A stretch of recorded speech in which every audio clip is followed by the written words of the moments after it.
Ir 12. jūlijas 25. gadā un esam Gruzijā.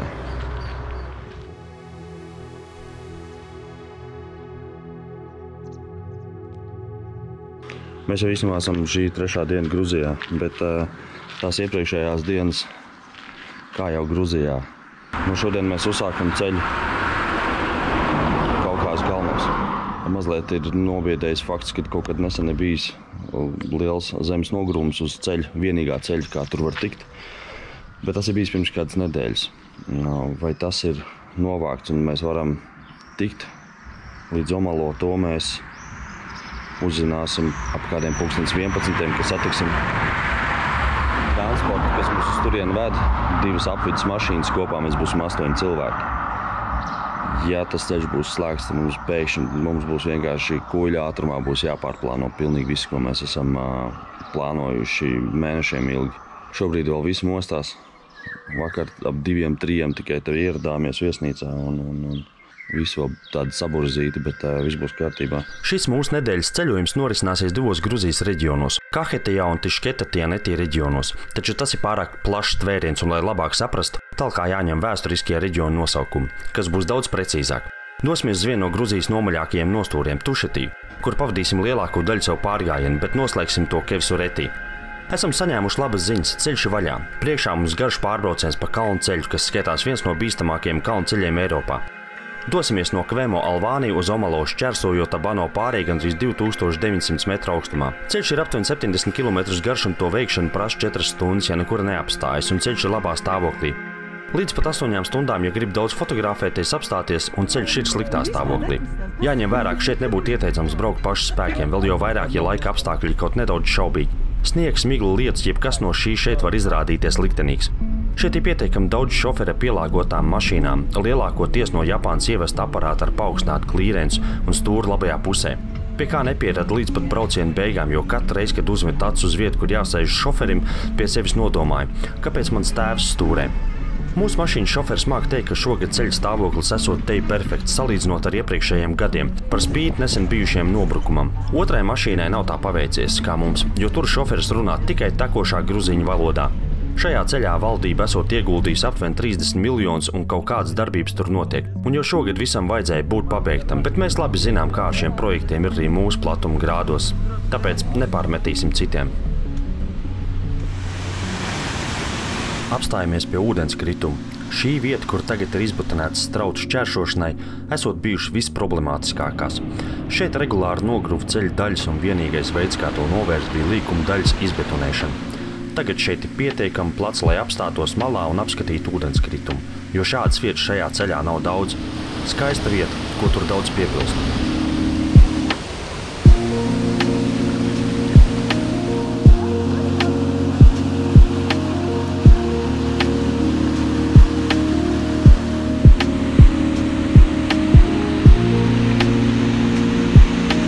Šoferi, kas sniedz pakalpojumus uz šī ceļa, ir gana daudz, bet tie visi viens otru pazīst un nereti apstājas, lai ātri pārmītu kādu vārdu savā starpā. Šoferiem šis darbs ir sezonāls, jo šie kalnu ceļi vaļā no maija, labākajā gadījumā un versts ciet oktobrī.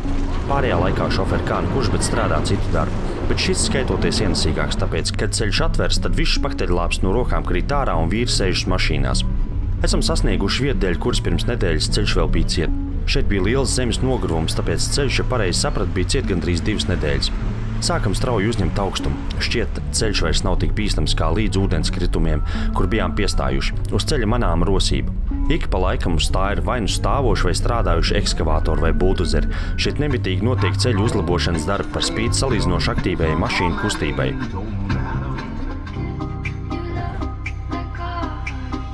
Esam virs koku līnijas, tāpēc apkārtnes ainavas novērtēšanai vairs nav nekādi šķēršļi. Vasaras sākums ir bijis pietiekami lietains, tāpēc kalni sulo. Strauti ir daudz, liels peļķis arī netrūkst, dažas pat pusmetru dziļas.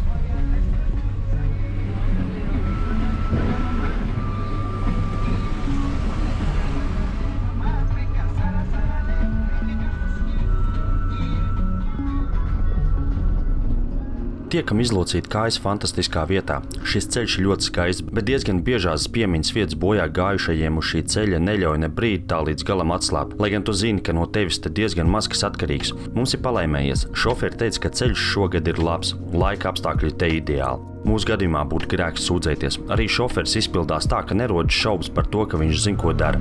Strauji tuvojamies ceļa augstākajam punktam Abāno pārējai. Šeit ceļš ir plats, līdz ar to arī pats paliek mierīgāks un bauda ainavu, kas mainās tikai nedaudz, dēļ braucamā serpentīna vienas nogāzes ietvaros.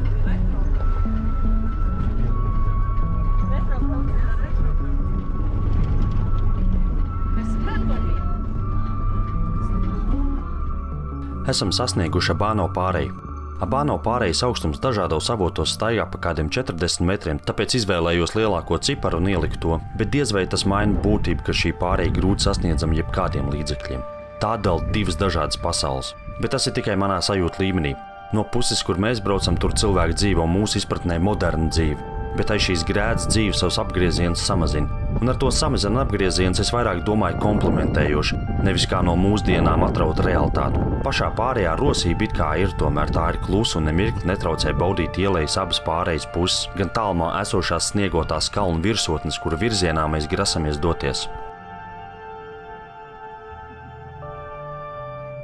Ja runājam par šī ceļa vēsturi, tad tā nesniedz diezko senā pagātnē. To celtniecība uzsākās pagājušā gadsimta 60. un 70. gados.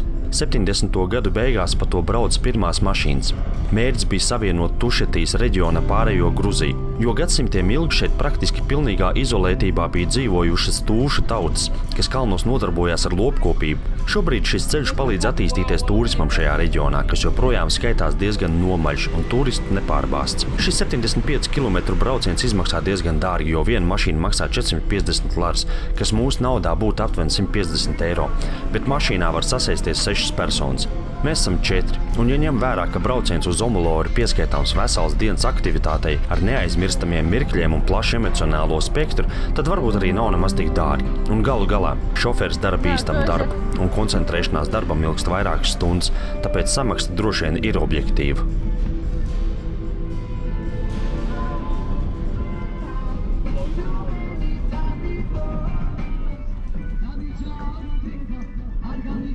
Pēc 4,5 stundu brauciena esam nonākuši augšējā Omalo. Nejaukt. Šeit ir Omalo, kas ir aptuveni 200 metrus zemāk un skaitās Tušetijas centrs ar ārstniecības iestādi, policiju, turismu centru un citām struktūrvienībām. Un augšējais Omalo, kas vairāk kalpo turistu uzņemšanai. Tieši šajā mēs šobrīd atrodamies un pavadīsim viesnīcā 2 naktis līdz mūsu lielajiem Omalo šatilī pārgājienam. Tā kā tuvojas vakars un rītdien mums jau ir citi plāni, tad uz turpat esošā cietokšņa drupām nolēmjam doties jau tagad. Keselo cietoksnis ir aptuveni Rīgas vienaudzes, kādreiz šeit slējušies 13 torņi, no kuriem šobrīd saglabājušies vairs tikai kādi 5. Lai gan teikt, saglabājušies nebūtu īsti korekti, jo tie ir uzcelti no jauna ar kādu nīderlandiešu ģimenes labvēlību, kur dzīvoja Gruzijā. 2003. gadā šeit uzsāka torņa atzimšanas projektu. Sākumā to darīja Hoftu ģimene, pēc tam jau tika nodibināts Keselo fonds. Drīzāk, ka turisma attīstība reģionā šī cietokšņa atjaunošana varētu turpināties. Šobrīd tas ir brīvi pieejams visiem, kam nav slinkums pārvarēt aptuveni 50 metru vertikālo kāpumu.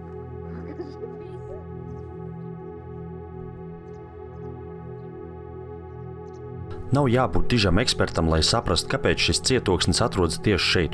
Uz visām pusēm viss ir labi pārredzams, šeit savienojas ceļi no dažādām ielejām un ciemiem. Nevelti Omulu ir Tušetijas centrs. Nelielais paukšs, kas krīt no maza lietus mākoņa, nespēja mūs aizbiedēt no šīs vietas.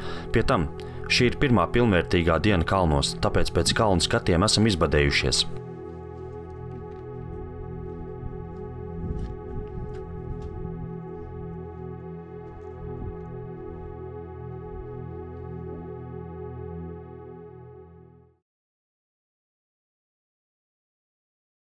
Ir 13. jūlijas, svētdiena.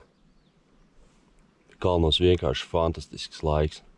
Šodien mēs izmantosim, lai mazliet pieradinātu plaušas pie augstuma, jo ar smagām somām uzreiz uzskriet 3000 metru augstumā nešķiet baigi prātīgi. Tad puse no mums šodien, man ieskaitot, aizbrauksim pāri pa ieleju uz vienu citu ciematiņu. Bez somām pastaigāsim aptuveni 12 km Pārējie te paliks uz vietas. Pagaidām vispār laikapstākļi vairāk vai mazāk izņemot vienu dienu uz priekšu skatoties, izskatās, ka būs labi šeit. Tas priecē. Sevišķi jau gribētos to pārējas dienu un respektīvi rītdienu pirmo dienu, kas ir, kur mēs iesim pa kalnu korēm. Tur arī viņas var tās kalnu koras redzēt, lai tur būtu redzams uz visām malām.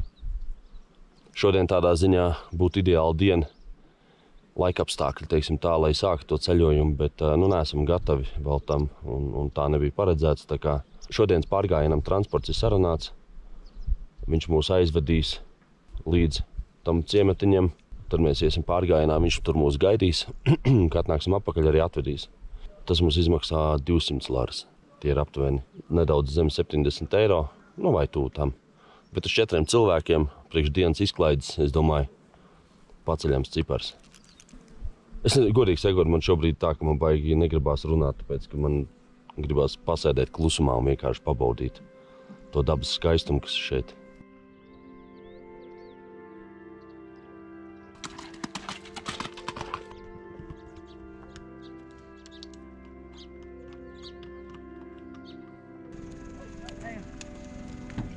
Pirmā daļa ir brauciens līdz Šenako ciemam ar mašīnu.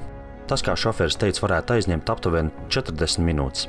Tie nav pat 8 kilometri, kas jābrauc, bet šeit ceļi nemēra kilometros, bet laikā, kurā tu to vari veikt. Un šis ceļš nebūs nekāds ainaviskais, jo 90% tas iet pa mežainām nogāzēm.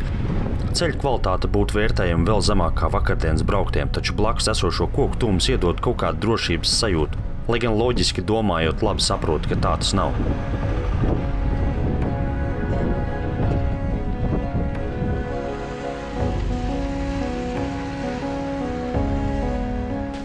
Esam atbraukuši. Mūs izlika ārā Šenako ciematā.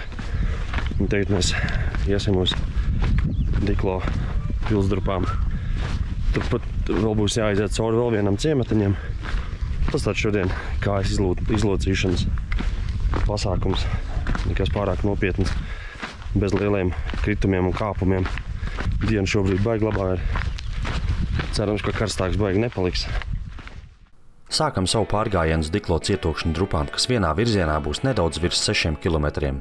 Pases šeit jāņem līdzi, jo, lai apmeklētu drupas, ir jāsaņem robežsarga atļauja papīra veidā, dēļ tuvumā esošās Krievijas robežas. Godīgi sakot, līdz Diklo var aizbraukt arī ar mašīnu, un pat nedaudz tālāk, bet tas šoreiz galīgi nav mūsu mērķis. Gribās atgūt muskuļu tonus, ko iepriekšējās dienās baudot Gruzijas viesmīlību, esam nedaudz pazaudējuši. Pēc 3 dienu ēšanas un dzeršanas viss nāk ārā. Nē, ļoti silta diena un tas, ka ir pilnīgs bezvēja. Mēs esam starp kalniem. Varbūt tur tālāk iziesim uz ciematu, uz to Diklo ciematu, tad tur vairāk būs kaut kāda vēja un brāzmiņas iepūtīs. Cerams. Izņemot kāpienu pēc Šenako ciema, ceļš ir viegli ejams un ļoti ainavisks. Tumši zaļie skuju koku uz nogāzēm un gaišās zaļās ganību pļavas šeit veidot dzīvu ainavu. Lopi šeit augošos zālāji tā nokopuši, ka daudz neatšķiras no mūsu puses lielo villu pagalmiem. Esam sasnieguši Diklo ciemu, kur sākumā nesaprotam, kur atrast robežsargs, bet vietējie māk norādīt, ka jāpakāpjas kalnā aiz ciemata. Diklo ir pieejams tekošs ūdens dzeršanai, ja rodas tāda nepieciešamība. Tā kā esam ļoti tuvu Krievijas robežai, tad mums ir jāaiziet pie robežsargiem un jāparāda pases. Helikopters lido. Es nezinu, kā lai es tālāko izstāstu, pasargājot visas puses. Labi, man bija sapnis, ka mans tēvs ir aizmirsis pasi viesnīcā. Tie, kas zina Andri, aptuveni iztēlojas. Tajā pašā sapnī robežsargs bija tik laipns, ka tomēr atļāva doties uz cietokšņu drupām, spītējot šeit ķibelei. Bet es nedomāju, ka vajadzētu pārlieku ķidāt šo sapni, vienkārši likās interesanti pieminēt. Pēc papīra sakārtošanas dodamies uz drupām, es pētot šo maršrutu jau zinu, ka pašas drupas pēc būtības nav nekas ļoti īpašs. Tomēr tā ir vieta, kur reiz bijis cietoksnis varen iespaidīgs. Un godīgi sakot, izņemot šo un garos Omloša tilī maršruts, daudz citu opciju tuvākajā apkārtnē nemaz nav. Bet tas nenozīmē, ka šeit visādi citādi nebūtu vērts nākt. Šis maršruts ir ļoti skaists un nav grūts, tāpēc var būt piemērots arī bērniem un vecākiem ļaudīm.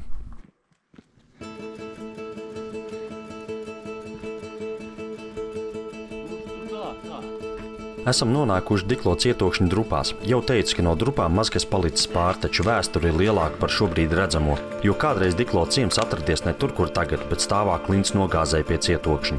19. gadsimtā šeit iebruka karaspēks no Dagestānas, un 16 vīri bija spējīgi 18 dienas noturēties pret 4000 lielu ienaidnieku karaspēku. Vieta, kurā atrodas cietokšņs, ir ļoti iespaidīga. Un ja kādreiz kāds saka, ka nav iespējams kamerā ielikt to, kā ir patiesībā, tad šeit tas ir reiz 5. Noteikti vērts apmeklēt. Un tas, ka šeit lepni plīvo Gruzijas karogs, vien pasaka, ka šī ir vieta, ar ko vietējie lepojās.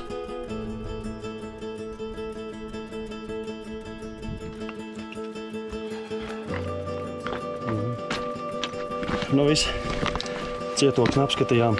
Mums ir aptuveni 2 stundas laika, lai nokļūtu atpakaļ līdz transportam. Ja ne, dabūsim micē par kavēšanos. Bet nu iespaidīgi. Te ir iespaidīgi. Mūsu mazais gājiens uz Diklo Fortress, ja Diklo cietokšņu drupām, ir beidzies. Nu, nebeidzies. Mēs atstājam Diklo aiz muguras un ejam uz Šenako atpakaļ, kur mūsu mašīna aizvedīs uz Amalo. Baigi forši izkustēšanās šodien. Un nebija grūts maršruts. Galvenais atcerēties aiziet pie robežsargiem un dabūt atļauju. Tas prasīs savas minūtes 20, bet vismaz viss būs legāli.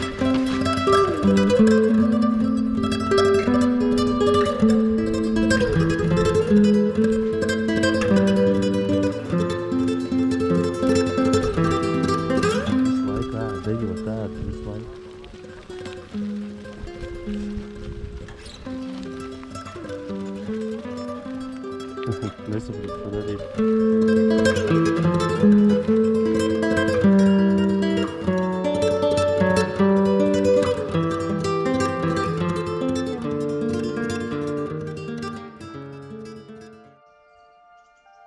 Lielā diena ir klāta.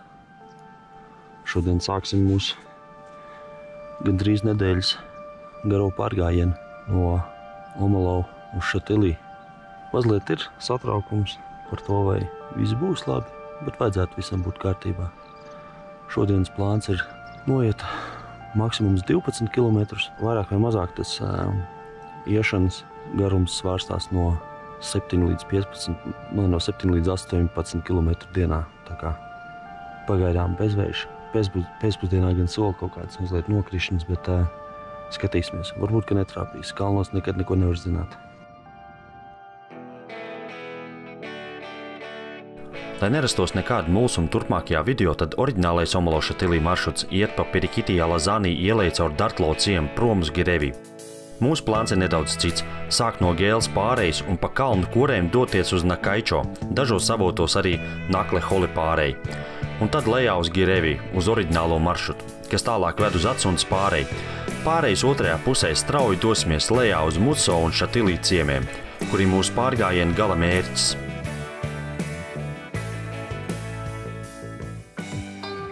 Ar nelieliem misēkļiem esam sarunājuši auto uz Gēles pāreju.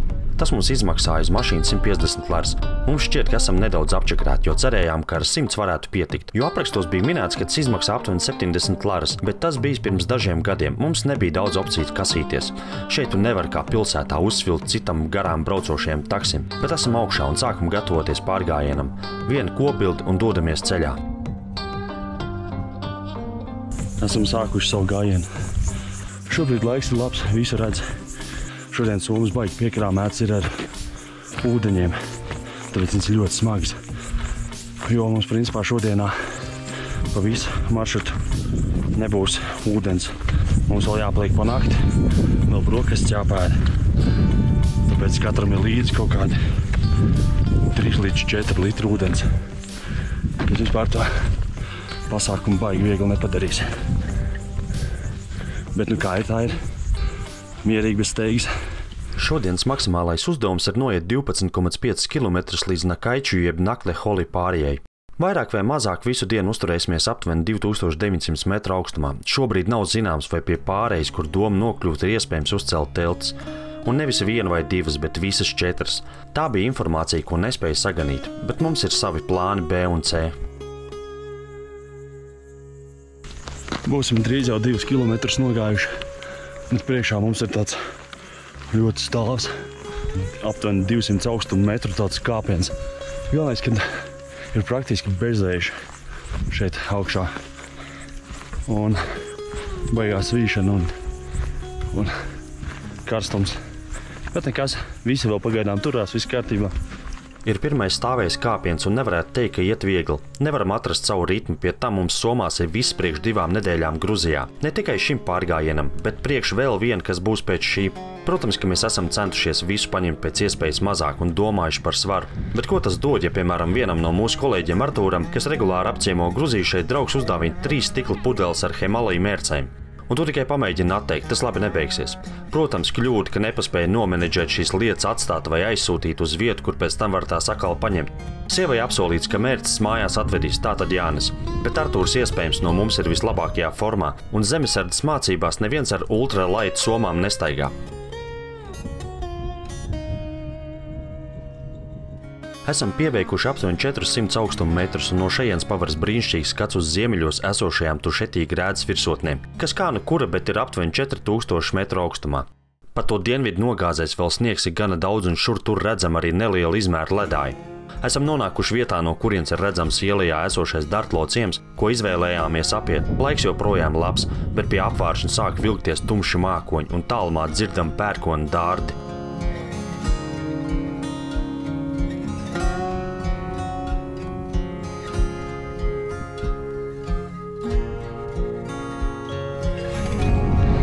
Tāds, ka no labās puses mums tuvojās negais. Bišķi ievilkām elpu, esam 3 kilometrus nogājuši.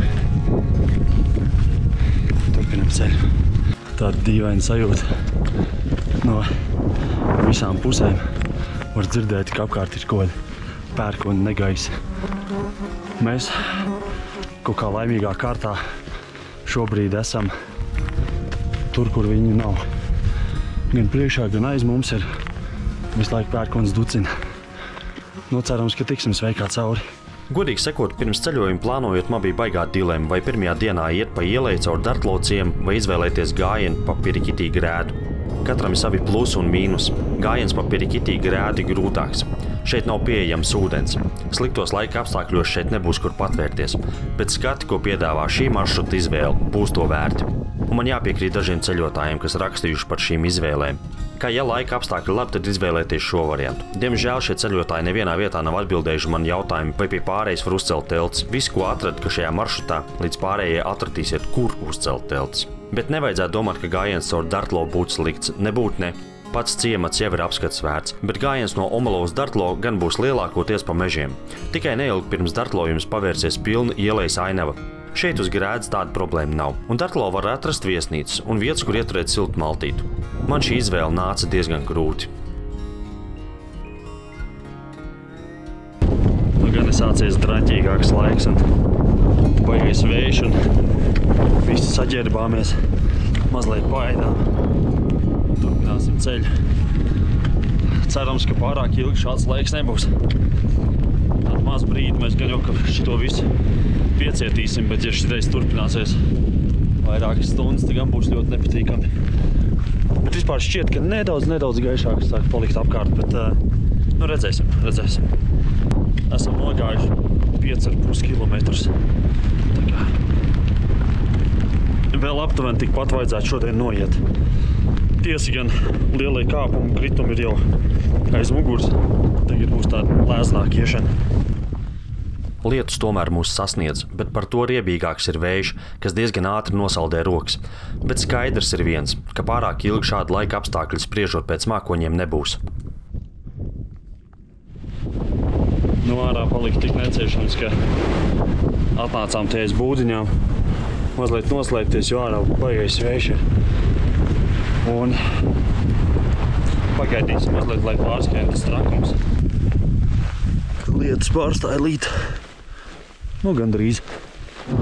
Turpinam iet uz priekšu. Apkārt vēl pērkons ducina. Bet tur jau paliek gaišāks, jau praktiski zils debesis. Tā kā izskatās, ka būs labi. Par aizējošo lietu regulāri atgādina tālāk un tuvāki pērkoni dārti. Negaiss, ja to tā var dēvēt, ilgi aptuveni pusstundu un lielu skārdu mums nenodarīja. Izņemot pērkoni dārti, šķiet viss pārējais kļuvis kluss. Vējš pazudis, kukaiņu sīkoņi apklususi. Gaiss ir kļuvis dzidrāks un nianses kalnos saskatāms labāk. Krāsa starp gaišajām kalnu pļavām un tumšajiem mākoņiem veido skaistu kontrastu. No muguras pāri kalniem sāk velties mākonis un augsts vējš tam līdzi. Mēs notiekošajā noraugāmies kā speciāli priekš mums veidotā dabas izrādē.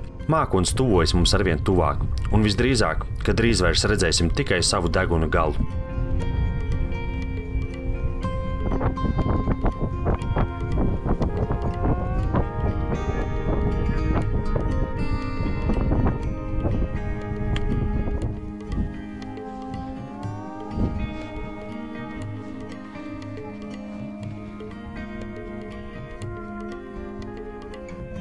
No mākoņu izsprukām. Bijām domājuši, ka pāri kalnam gāja viens liels mākonis un domājām, ka viņš mūs trapēdīs, bet viņš kaut kā izšķīd vienkārši. Laiks ir tagad vienkārši kapitāls, pilnīgs bezvējš ir.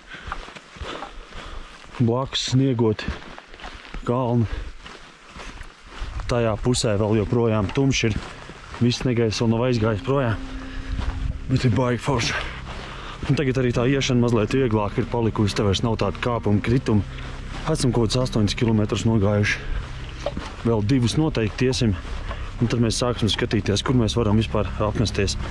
Un tas nav tāpēc, ka mēs būtu baigi noguruši vai tādi. Vienkārši ir risks attapties tādā vietā, kur nevarēs vairs uzcelt teltis. Un tad būs jānāk apakaļ, un tas nav vajadzīgs. Tāpēc mēs mēģināsim tad kaut kā tā mierīgi, prātīgi izprātuļot, kur mēs varētu to visu darīt. Esmu nedaudz atrāvies no citiem, bet tas ir ar mērķi saprast, kāda situācija ar apmešanās vietām ir ejot uz priekšu. Jo, ja būs sajūta, ka priekšā nekas labs nav gaidāms, lai visa grupa liek nestaigā. Esam nogājuši 10 kilometrus. Godīgi sakot, es aizgāju bišķiņ pa priekšu, pārējie vēl nāk. Atnāksim līdz šejienei, izrunāsim, ko daram tālāk. Jo šī ir viena potenciāla vieta, kur varētu uzcelt teltis un palikt pa nakti. Vai arī mēs ejam līdz pārējai. Mazais risks, ka pie tās pārējas var nebūt līdzens zem, kur uzcelt teltis. Redzēs, kā citi jutīsies. Varbūt izdomāsim kaut kādu plānu, kā to izdarīt tā, lai nav kaut kāds baigais ablums.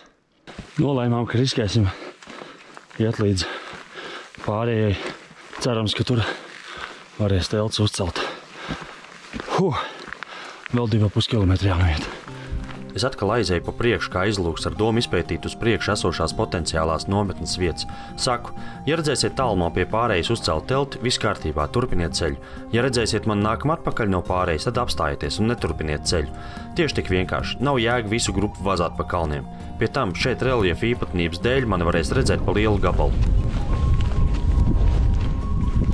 Fantastiski. Kādi skati. Lūk, tur var redzēt pārēju. Tā ir tā vieta, kur mēs iesim un mēģināsim uzcelt nometni. Ļoti jācer, ka tur būs iespējams uzcelt telti.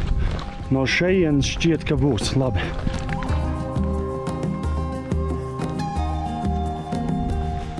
Lūk, būsim sasnieguši arī pašu pārēju. Tā kā un izskatās, ka tad tiešām varēs uzcelt teltis.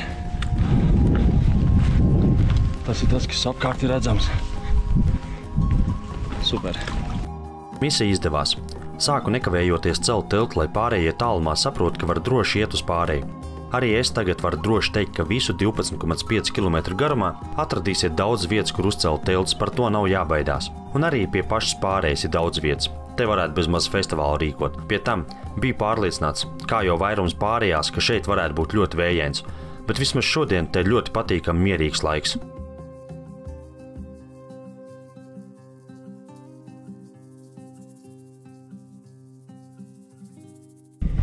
Esam sagaidījuši otrās dienas rītu.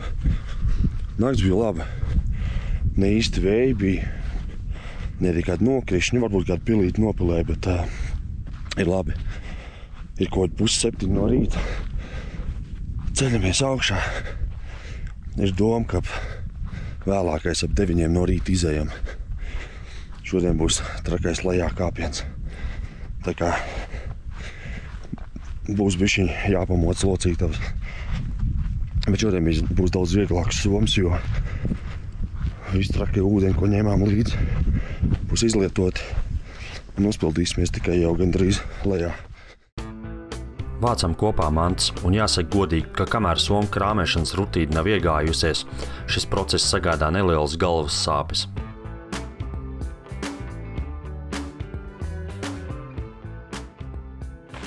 Nu, lūk, šodien mums ir jānoiet lejā. Tie ir 1000 augstuma metri, kas mums būs jānokāpj. Būs baigais blieziens, man liekas. Bet laikapstākļi ir labi. Īstenībā pat sāk šķist, ka varbūt būs karsti, jāsāk varbūt jau.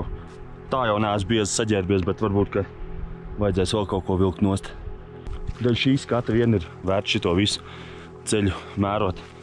Bet arī tie pārējie skati, kas tur bija pa ceļam, nu, tā kā, ja ir dūši, tad es ieteiktu nevis iet caur Dartlo, bet nākt pa šejieni. Redzēsim, vai es to pašu teikšu vēl šodienas vakarā. Šodienas lejā kāpienu sadalīsim 3 daļās, ar atpūtām ik pēc 300 augstuma metriem. Maršruts nav garš tikai 8 km, bet mums nav īsti, kur skriet, kā tālāk par Gireviju. Un nokāpt 1000 metrus ar smagām somām arī nebūs nekāds slitkalniņa stāsts.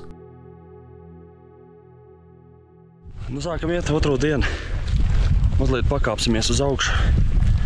Un pēc tam sāksies lielā jautrība. Paturpinot par šodienas it kā 8 kilometriem, jāsaprot arī tas, ka mēs esam raiba publika, un šādā sastāvā ejam pirmo reizi. Mums ir vīrs te 70 gados, dāmas man pašam pirms pusgada bijusi ceļgala operācija, tāpēc esmu diezgan nobežījies par šodienu. Nu, tā pirmā trešdaļa kāpiena ir, godīgi sakot, diezgan labāk nekā es biju domājis, godīgi sakot. Akmeņi neslīd, kā ar visu to, kad tur naktī bija lietas un kas. Tas kāpiens nav pārāk stāvs, tā kā nav nekādi tādi lielie pakāpieni vai kaut kas tāds.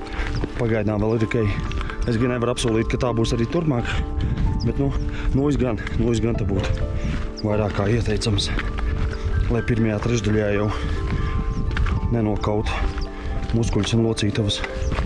Tikām pie ūdens, ritīgi augsts forši no nogāzes nāk ārā, baigi labs. Sagaidīsim visu šeit, atdzersimies ūdeni un laidīsim tālāk. Tik cik vakar ejot ūdens nebija nemaz, tik šodien ejot lejā visa nogāze sulo no ūdeņiem. Lielāk un mazāk strauti gāžas lejā pa stāvajām kalnu nogāzēm. Šeit ir pilnīgs aizvējš, tāpēc ir labi jūtams, ka tuvojoties strautiem, gaisa ap to paliek dzestrāks. Neviena strauta pārvarēšana šeit nesagādā lielas grūtības, jo nogāzes ir stāvs. Līdz ar to strauti gandrīz vienmēr būs sekli.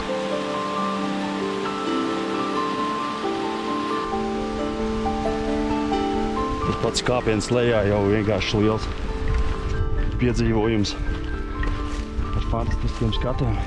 Kādam no grupas sāk tur kaut kas iesāpēties, bet pagaidām vēl viss normas robežās. Sarunājām, ka pēc vēl vieniem 300 augstuma metriem uz leju atkal uztaisīsim pauzīt. Mums šodien tikai kaut 8,2 km jānoiet. Tā kā pilnīgi pietiks.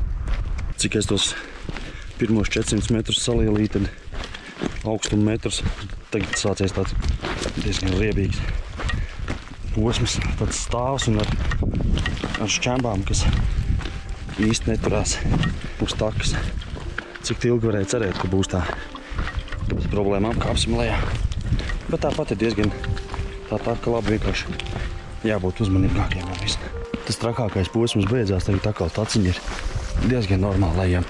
Lejā mēs kāpjam katrs savērtā tempā, jo esam sarunājuši, ka tiekamies noteiktās vietās un sagaidām visus. Esam pa visu nogāzi diezgan izklītuši, bet mums ir noruna, ka viens otram līdzi neskrienam, bet ejam kā katram ērtāk. Bet cenšamies iet tā, lai kaut kādās redzamības robežās vismaz sev priekšēju un aizmugurējo gājēju redzētu. Nu, 2/3 no lejā kāpiena ir veiktas. Tagad sagaidīsim atkal pārējos. Mums sarunāts, ka mēs ik pa pa 300 augstuma metriem. Apstājamies, sagaidām visus kopā, bišķiņi atpūšamies. Bez makau kāpjam lejā. Nu jau lejā var saskatīt govis un labāk redzēt upi. Interesanti, ka šeit lejā ir vēsāks nekā bija tur augšā. Iespējams, no upes nāk vēsums.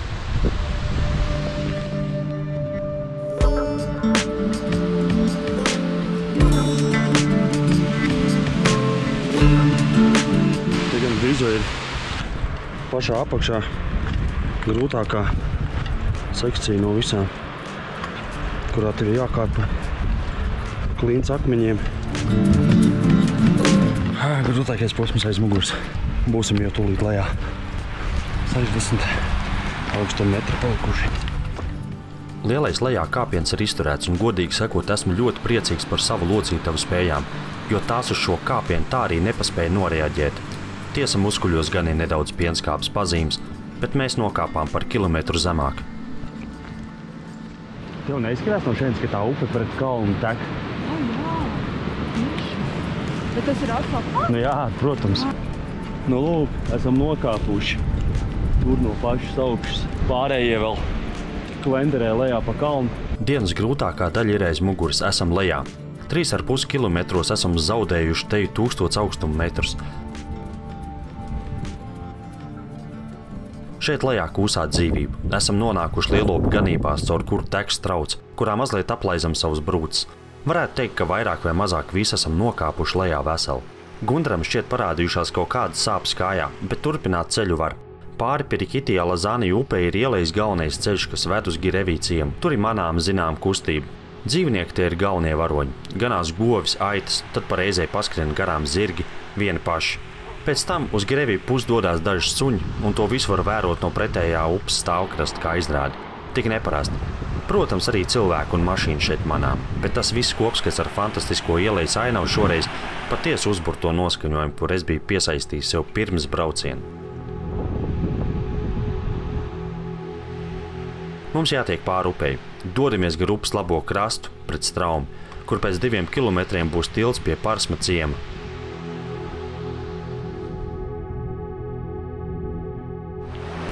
Kā nonācām lejā, kur principā te ir tas populārais maršruts caur Dartlo.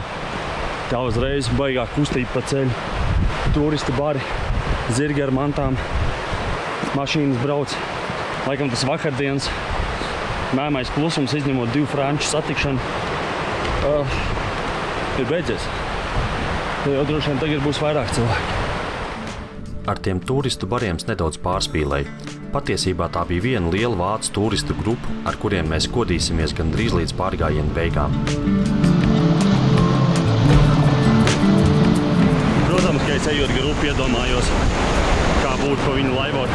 Viņa nosacīti, cik un gar viņi ir iets, neizskatās sarežģīti. Tur gan jau, ka sūdzes var sataisīt, ja baigi grib. Esam tikuši līdz tiltam un jāsaka, gājiens pa ielai bija ļoti krāšņs. Pie tilta mazliet pagozējamies, sajutušies kā bērni, pamētājam akmeņus upē un dodamies tālāk. Līdz Girevī iesim pa ceļu.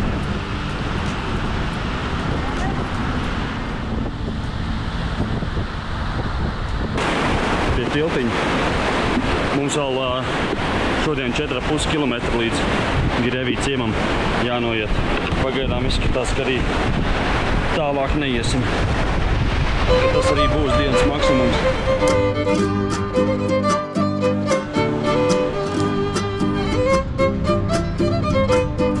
Viens no mūsējiem izdomāja, ka neies pa tiltiņu. Nē, noraustījās. Tur tiltiņš ir. Bieži vien šie tilti izskatās, ka izjūgs pa vīlēm, ko līdz uzkāps, bet pavaroties uz nesošajām konstrukcijām saprot, ka zilonis to nesalaustu. Jā, koka daļa varēja būt pārliecinošāka, bet viss turās un strādā. Arī Parsma un Baso ciemi noteikti būtu aplūkošanas vērta, bet visu nevar paspēt. Pie tam māc bažas, ka lielā vācu turistu grupa ies Girevī, tad vairs nepaliks neviena brīva viesnīca.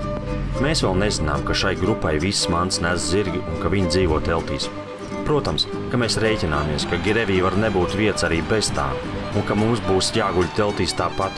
Bet vēl viena lieta. Girevī ir robežu kontroles punkts, kurā pirms tālāk iešanas jāpiesakās un jādabū papīra veida atļauja, noteikti laiktu uzturēties pie robežām. Katra cilvēka papīra sakārtošana var prasīt 15 līdz 20 minūtes, un ja tur ieradīsies vācu grupa, tad mēs visu atlikušo dienas laiku pavadīsim stāvot rindā pie robežu kontroles punkta. Un to mēs negribam.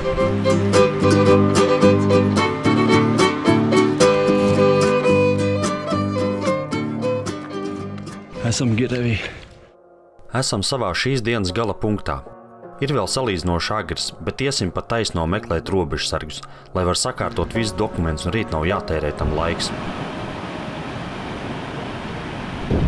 Meklējam robežu kontroles posteni, kur atzīmēties. Iegājām sākumā vienā kafejnīcā. Izrādās, tas nav īstais. Tādas lietas var darīt. Un tad mums norādīja, ka jāiet lejā pie upes. Nu, draugs, uz kurien jāiet? Ko? Dokumentus sakārtojām. Pases gan palika pie robežsargiem. Rīt no rīta iesim pakaļ visiem dokumentiem un atļaujām. Iesim tagad meklēt naktsmājas un iedzersim kādu augstālu.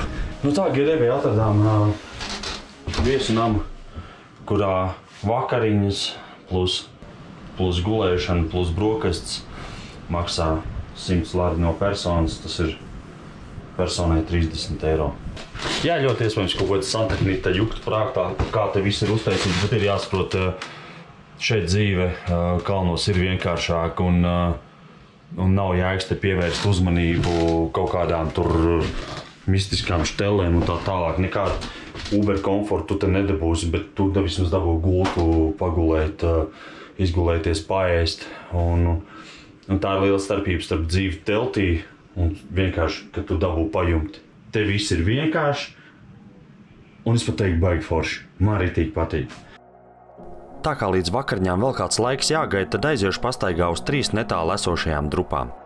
Vienīgi izlaidījuši Dakjurta ciema drupas, jo tās atrodas 200 metrus virs Girevī. Tik daudz laika un enerģijas man nav, bet tuvāk esošās labprāt. Visi ciematiņi, kas ir šeit pa ceļiem, tur ir jāsaprot, ka viņa kapacitāte uzņemt kaut kādus turistus ir, nav šobrīd vismaz nav liela, kas savā ziņā ir burvība kaut kāda, bet no otras puses var sagādāt arī diezgan liels problēmas, ja, piemēram, nāk kāds lielāks kompānijas, aizņem visu un nedod Dievs vēl laika apstākļi slikti. Šeit gandrīz katrā ciemā ir saglabājušies šādi torņi, kurš labākā, kurš sliktākā stāvoklī, bet tā ir neatņemama Tušetīs un Gruzijas Kaukāza ainava. Šie torņi nebija tikai aizsardzības sēgas, bet tās kalpoja kā mājas. Es negribu iedziļināties pārlieku dziļās detaļās, bet torņos parasti bija 3 līdz 4 stāvi. Pirmais parasti kalpoja lielopiem, otrajā stāvā varēja uzdzīt mazākus mājlopus kā aitas, un augstāk dzīvoja paši cilvēki. Lejā esošie lopi arī kalpoja kā neliela apkures sistēma priekš augšā dzīvojošās ģimenes. Tas, protams, gada augstajos gadlaikos. Mans pieņēmums, ka torņi varēja arī palīdzēt labāk izvairīties no lavīnu radītajiem riskiem.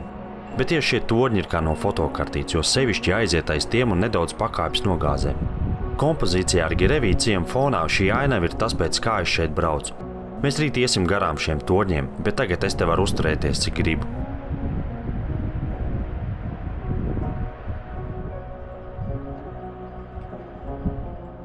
Vienas drupas tur apskatījām. Mēģināsim trāpīt, aiziet uz vēl 2. Cerams, ka tur tā taka normāli ved uz turien.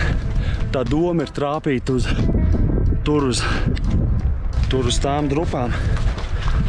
Varbūt, ka izdosies pat abas apmeklēt. Man ir 1,5 stundu līdz viesnīcas vakariņām. Jāapstaigā, jāpavandās. Nav ko sēdēt viesnīcā. Tā visiem. Man te uzradās draugi. Gurīgi sakot, sākumā viņi man tikai skrēja virsū un dusmojās. Es viņiem nedaudz parunājos, bet izskatās, ka visi jauni sunīši. Vēl nebija neviens. To lielo galveno nesatiku, tā kā šie bija miermīlīgi, pakasīja viņiem vēdriņas un visu pa mierīgo. Tātad mans mega plāns ir uziet tur augšā un pēc tam varbūt mēģināt tur. Vienīgā problēma ir šis ūdens. Nu, ejam pāri. Ūdens augsts. Pat garām tik, viss kārtībā. Nu, es pie pirmā cietokšņa drupām. Es te mazliet pārspīlēju. Šis noteikti nebija cietoksnis, bet ciems. Kaut kur esot vecāki Revī ciema drupas, bet vai tās ir šīs, es nemācēšu teikt.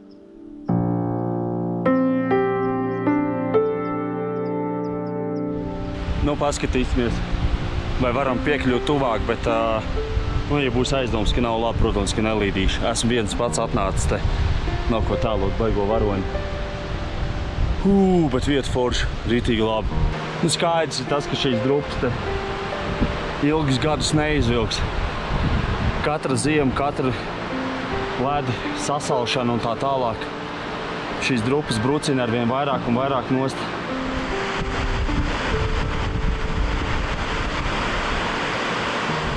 Tur augšā ir vēl viens drupas, bet būs gan. Rīt būs smaga diena un jāiet vakariņās. Nokavējuši, tā gan būs traki. Tiekamies rīt, kad turpināsim ceļu. Tā, jātiek lejā.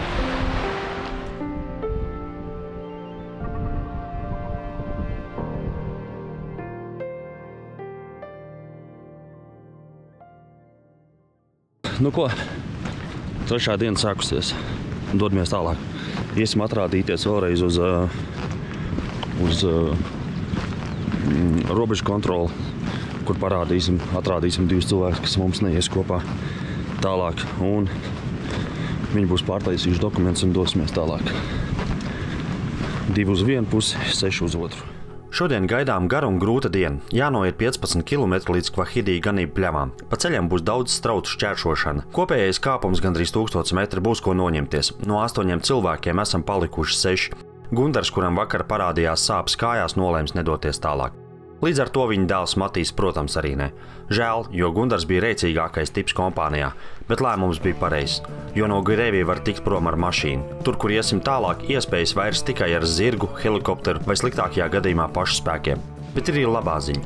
Līdz ar Gundaru un Matīs prom dosies 3 Himalī mērķis stikla pudeles, par ko Artūrs neslēpj prieku. Gundars ar Matīs brauks pie jūras atpūsties, bet mums priekšā palikusi grūtākā pārgājiena daļa, un tā sākas šodien. Nu, palaidīsiet garām. Ko? Palaidīs mani garām.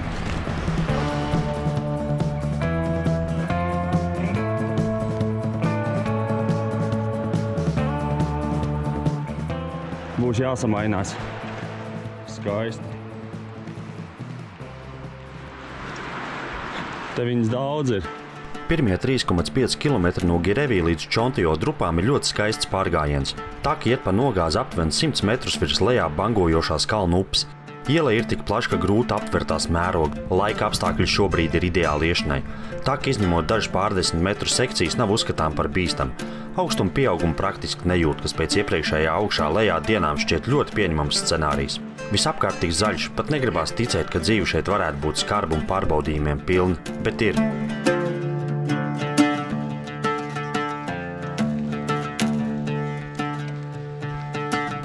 Esam pie pirmās strautu šķērsošanas vietas. Šodien mums tāds būs daudz, tam ir savas labās un sliktās puses. Labā tās ir vietas, kur var papildināt savus ūdens krājumus. Šodienas maršrutā var praktiski nenest ūdeni līdzi, jo ik pa laikam to var iegūt. Es gan ieteiktu lietot filtru, jo daļa no tiem tek cauri ganībām. Jāņem vērā, ka pēc lielākiem lietiem vai agrās sezonās katrs no tiem var sagādāt diezgan lielas galvas sāpes. Šobrīd situācija diezgan pateicīga mums, un ūdens līmeņi tajos nav augsti. Tuvojamies Čontijo. Pamests ciems, kurā lepni saglabājies stāv viens tornis. No zīmēm šajā takā gan jāuzmanās, lai cik tas jocīgi neskanētu. Tur mēdz būt sarakstīts zili brīnumi. Paļaujieties uz to, ko esat sagatavojuši mājās.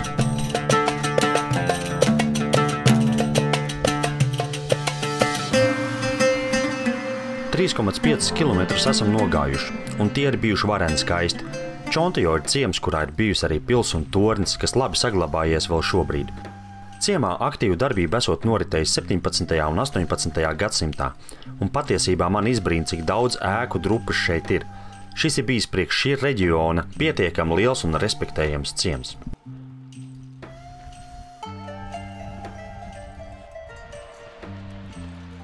Aiz Čontijo ejot uz priekšu šķiet, ka ielai mazliet sāk zaudēt savu ainaviskumu, bet tas ir ļoti salīdzinoši ar pirmiem 3,5 kilometriem. Joprojām ļoti skaisti, bet sāks zust tā kopbilde. Joprojām ejam aptuveni 100-150 metrus virs Pirikītas ielajā bangojošās kalnu upes. Solis ir raids un strauti, kur jāšķērso šeit ir teju viens aiz otru. Visiem šobrīd tiekam pāri ar sausām kājām. Mums no muguras pakausī sāk kalpot vācu turista grupa, kas starp citu visi pensionāri un kustās ļoti labā tempā. Un izskatās, ka saprot, ko dara. Viss cieņa viņiem. Es būtu priecīgs būt tādā formā kā viņi, bet mums nav tālu jāmeklē. Mans tēvs Andris savos 69 gados ar smago mugursomu nāk mums līdzi, tā kā mums ir ko likt pretī. Bet vācu turistu grupa visu laiku mūsos rada kaut kādu trauksmes sajūtu. Gribās, lai viņi būtu ļoti pa priekšu vai ļoti aiz mums. Es zinu, ka tas izklausās muļķīgi, bet nu tāds mums ir. Lūk arī manas pieminētās muļķības. Zīme rāda, ka no Čontijo esam nogājuši 10 kilometrus, lai gan patiesībā tie ir 3. Esam nedaudz piestājuši atvilkt telpu, aptuveni pusceļš šodien ir noiets. Visi jūtas labi un kalni pret mums ir labvēlīgi. Pirmā vieta, kur jānovelk nost apavi. Ar vieglām somām varētu lekt pāri akmeņiem, bet ne ar tādām kā mums. Pēc strauti neliels līdzenums, kurā vajadzības gadījumā var uzsliet telti, jo pēcāk līdz pat Kvahedī pļavām to nebūs iespējams izdarīt. Pēc šī līdzenuma nogāzes tuvojas viena otrai un jau atgādina tādu kā izteiktu V-formas ielai. Daudz šaurāk ar stāvām nogāzēm. Arī takas relatīvā bīstamība pieaug, bet nekas traks, vienkārši jābūt uzmanīgiem.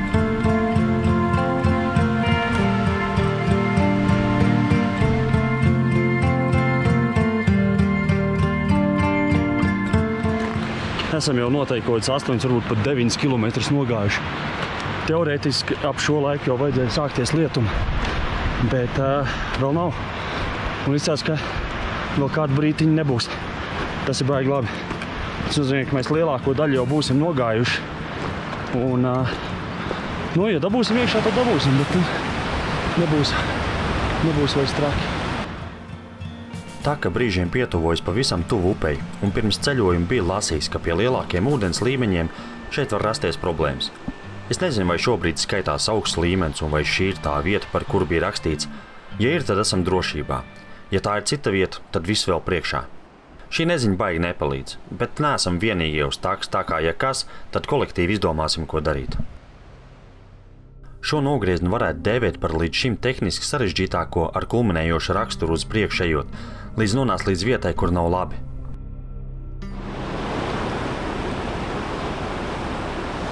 Lūk, tāda šeit ir situācija. Jāmēģina tikt uz sniega virsū būs.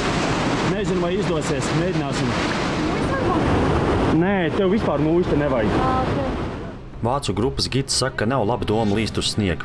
Pieņemot, ka viņš ir daudz pieredzējušāks par mums visiem kopā kalnos, nolemjam viņu klausīt un izvēlēties vēl biedējošāku variantu – kārt pa klintīm garām šai vietai. Situācija ar smagajām somām nav baigi iepriecinoša, bet mēs nevaram palikt šeit, jāvirzās uz priekšu ir. Pie tam vieta, kur kāpjam, ir diezgan nestabila un slidena, bet lēnām un prātīgi apējam šo problemātisko vietu. Visiem sirsniņi daudzījās nedaudz ātrāk kā ierasts, bet viss, kas beidzās labi, ir nosaucams par labu piedzīvojumu. Jāsaka, ir iestājies neliels nogurums. Sliktā ziņa, ka no šīs vietas taka atkal sāks celties augšā pa aptuveni 250 metriem. Pie tam šie daži kāpumi ir iebīgi, bet es tos, kam grūtāk iet, mierinu, ka šis ir pēdējais kāpums šodien, un pēdējais 1,5 kilometrs jau būs lejā pa kalnu. Augstuma metra iegūšana mūs apbalvo skaistiem skatiem pār šauro ielai. Arī pati taka šķiet paliek nedaudz izaicinošāka, jo dažās vietās uz takām ir bijuši nelieli nogruvumi, kas taku ir diezgan pabojājuši. Atkal redzam vācu grupas zirgus, kas nedaudz zemāk pa taku nes viņu mantas. Nobrīnamies, kāpēc šie neizmanto taku, bet domāju, ka viņi labāk zina, kur viņam jāiet.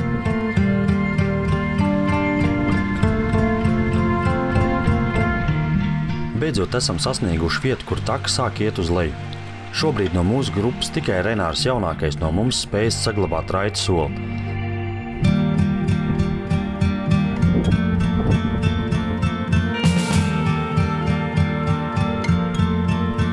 Tālumā var manīt koku ēku, kas liecina, ka Kvahidī bļavas ir jau redzams. Tas palīdz mazliet sapurināties un kustēties uz priekšu. Taka pirms bļavām iet uz leju līdz tiltiņam, kas ļauj šķērsot straujo upi. Kā vienmēr tilts izskatās, ka lūzīs tik līdz ies tam pāri, bet patiesībā ir ļoti drošs.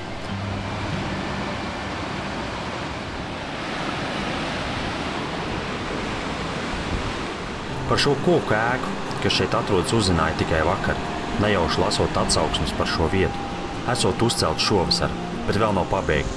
Bet tajā visas durvis ir vaļā un var palikt pa nakti, par ko mēs esam ļoti priecīgi, un šādu iespēju nelaidīsim garām. Diena ir galā un esam izpildījuši visu savu dienas plānu, nogājuši gandrīz 15 km. Iekārtojamies mājā, nojam lejā pie ganiem, kur pa 12 lari varēja nopirkt alu. Sēžot uz terases paēdam vakarīnes ar karalisku skatu uz kalniem. Brīžiem nesaprotu, par kādiem nopelniem mums tā veicas. Lietu šodien nedabūjām, kaut solīju. Tikām zem pajumtes. Nevienam nekas tik ļoti nesāp, lai tālākais gājiens būtu apdraudēts. Viss, kas mums šobrīd rūp un par ko visvairāk ir sarunas, kā zirgu un govs pārvietojas bļavā. Laicīgi ejam gulēt, jo esam noguruši, un rīt celsimies agri, lai izmantot labo laika apstākļu priekšrocības dienas pirmajā pusē.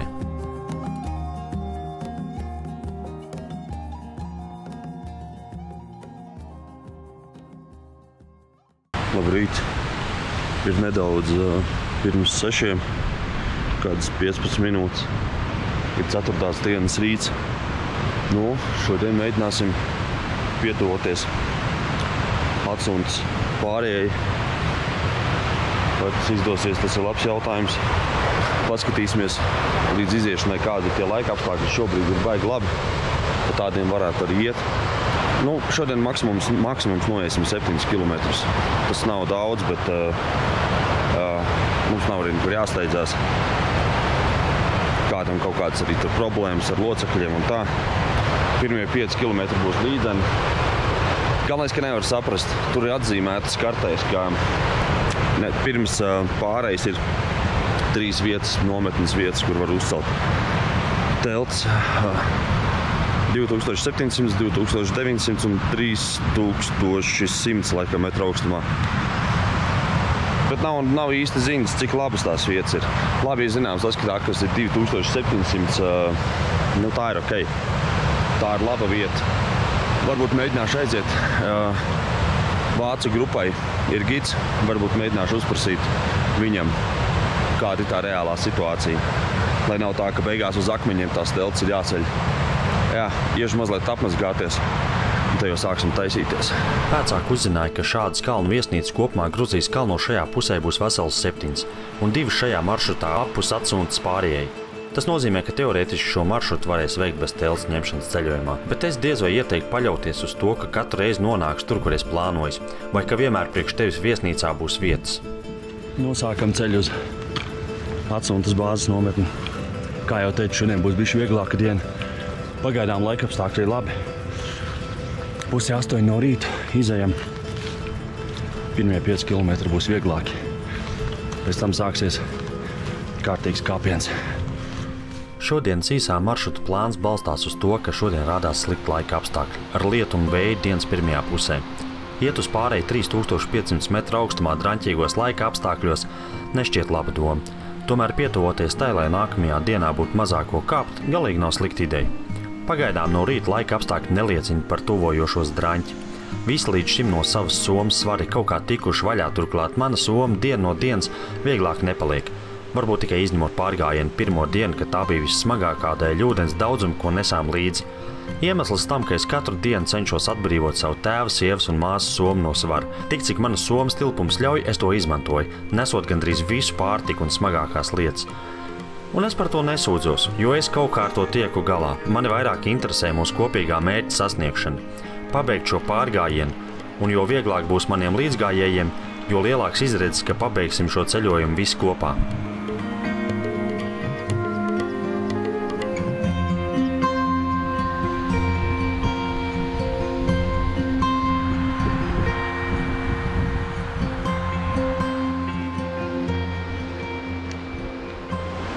Pirmie 2 km šodien diezgan viegli ejam, izņemot tur tādas divas varbūt tādas mazliet lielākas kāpieniņas un viena tāda lejā kāpšana vairāk vai mazāk.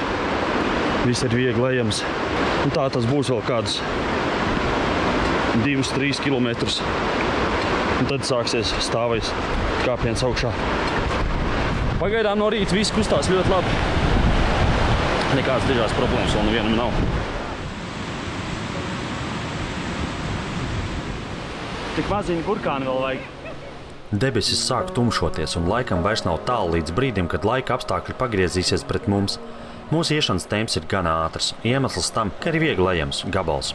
Un tas, ka gribās tālāk tikt pirms uznāk lietus. Tā, ka iet gar pašu upu un mēs tuvojamies vietai, kur tā būs jāšķērso. Es gribētu ticēt, ka šobrīd to var izdarīt nesamērcējot stakli, taču ir arī dzirdēti gadījumi, ka upes šķērsošana veicam tikai ar zirgiem.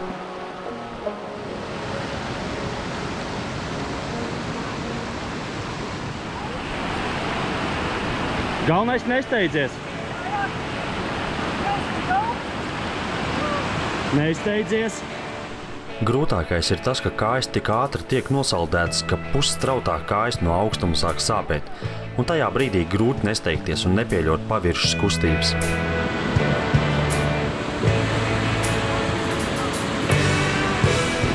Upi šķērsojām, viss veiksmīgi. Parādās pirmās lietas pilītes. Tas bija gaidāms.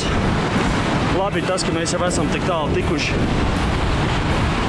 nedabūjot neko. Redzēsim, cik tas lietas būs stiprs. Cerams, ka viņš nebūs baigi stiprais. Ja viņš sākā tagad līst, tad nekas traks. Tas būs pārdzīvojams. Esam ļoti tuvu vietai, kur ir pirmā nometnes vieta 2700 metru augstumā. Lietus spēkā nepieņemās, tāpēc turpinām ceļu uz nākošo, kas ir 200 metrus augstāk. Bet šeit ir vieta, kur uzsliet telti, un ja kādam ir vajadzība, tad te to droši var darīt.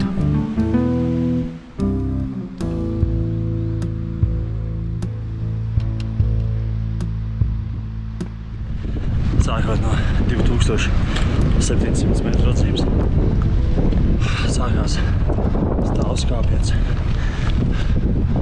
uz augšu. Un tā tas būs līdz pašai atsuns pārējai. Bet vismaz pagaidām salīdzinoši viegli ejams, bez kaut kādiem baigiem lieliem pakāpieniem. Daži gidi iesaka palikt nevis pļavās, kur mēs palikām iepriekšējo nakti, bet nākt uz šejien, lai nākošajā dienā samazinātu gājienu uz atsunas pārēju. Es neuzskatu, ka gājiens līdz šejienai ir tik smags, lai baigi ietekmētu kāpienu uz atsunas pārēju. Ja vien neņem laika ietaupījumu, tas gan kaut kādos apstākļos var noderēt. Esam sasnieguši 2900 metru augstumu, kur ir nākošā nometnes vieta. Godīgi sakot, ja ir ļoti ekstrēmi apstākļi, šeit uzcelt telti var, bet šo nevar uzskatīt par labu vietu telts celšanai. Tēvam sākas problēmas ar plecu dēļ smagās somas, tāpēc mums neatliek nekas cits, kā viņu somu padarīt vieglāk.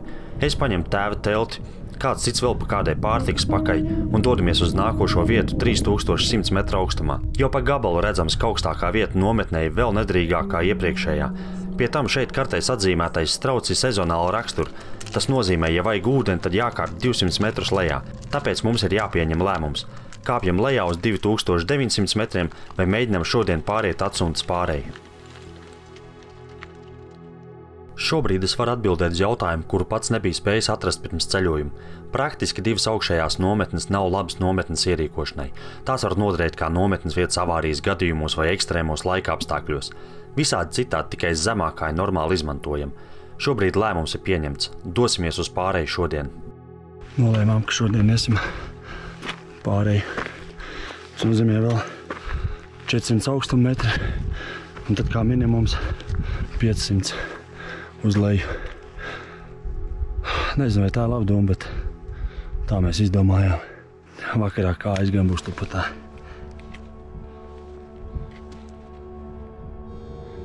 Laika apstākļi ir uzlabojušies. Tas bija galvenais faktors šim lēmumam. Tiesa, var atspēlēties tas, ka līdz šejienai mēs atnācām diezgan ātrā tempā. Sākot no 3100 metru augstuma, kāpiens kļūst ļoti stāvs un grūts. Kā jūtamies?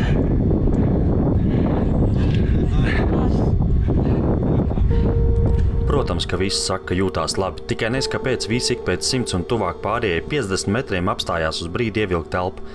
Pat jaunais Renārs, kas vienmēr visiem pa priekšu aulēkšoja pārsimts metrus, kategoriski noraida man piedāvājumu skriet pa priekšu, tā vietā izvēloties lēnu klenderēšanu man aiz muguras. Jo tuvāk pārējai, jo smagāk. Gribās apstāties ik pēc 50, tad 40, tad 30 metriem. Andris mazliet iepalicis, bet redzam, ka šim asins garša mutē un tūlīt būs klāt. Esam to izdarījuši. Gandarījumu par paveikto mazliet nosit mega lielais un augstais vējš, bet lasot ceļotāju hronikas, tā tas šeit ir vienmēr.